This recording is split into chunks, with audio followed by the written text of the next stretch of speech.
Ravi school से घर जाता है। उसका रास्ता उसे अशुभ परित्यक्त घर से होकर ले जाता है।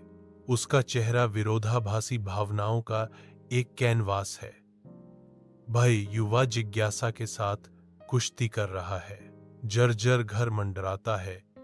उसकी अंधेरी खिड़कियां उसे देखती हुई प्रतीत होती हैं। जैसे ही वह पास आता है, वह अपनी गति बढ़ाता है।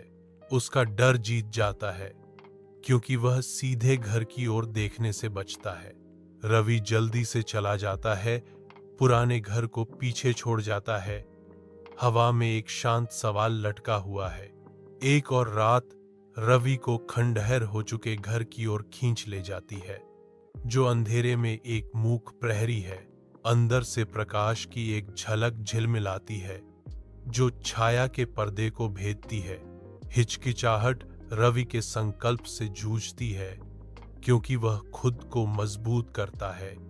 अशुभ संरचना के पास जाता है।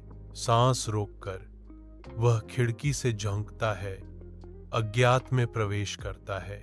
आधी रात में रवि सावधानी से एक पुराने त्यागे हुए घर की खिड़की से झांकता है। एक अजीब लाल चमक में नहाया हुआ एक बिल्ली धूल और सड़न के बीच स्थिर बैठी है। स्थिर हवा में धूल के कण नाचते हैं, नमी और उपेक्षा की गंध से भारी।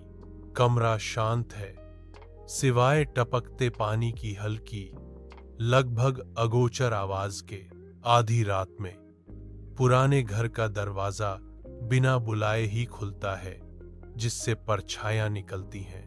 रवि की आंखें डर से फैल गईं, क्योंकि घर के अंदर का अंधेरा बुला रहा था। धूल और छायाएं धुंधली चांदनी में नृत्य करती हैं, घर के लंबे समय से भूले हुए रहस्यों को उजागर करती हैं। एक निर्लज्ज आवाज घर में गूंजती है, तुम आ गए। रवि अपने घर से बाहर निकलता है, जिसका स्वागत हल्की सुबह की रोशनी करती है। उसकी आंखें उसके स्कूल बैग पर टिक जाती हैं, जो अप्रत्याशित रूप से दरवाजे के पास रखा गया है। रवि का चेहरा भ्रम से भर जाता है, क्योंकि वह बैग उठाने के लिए झुकता है। वह थैला उठाता है। उसके ऊपर बेचैनी की भावना बढ़ रही है। रवि की आंखें एक पुराने परित्यक्त घर की ओर दौड़ती हैं।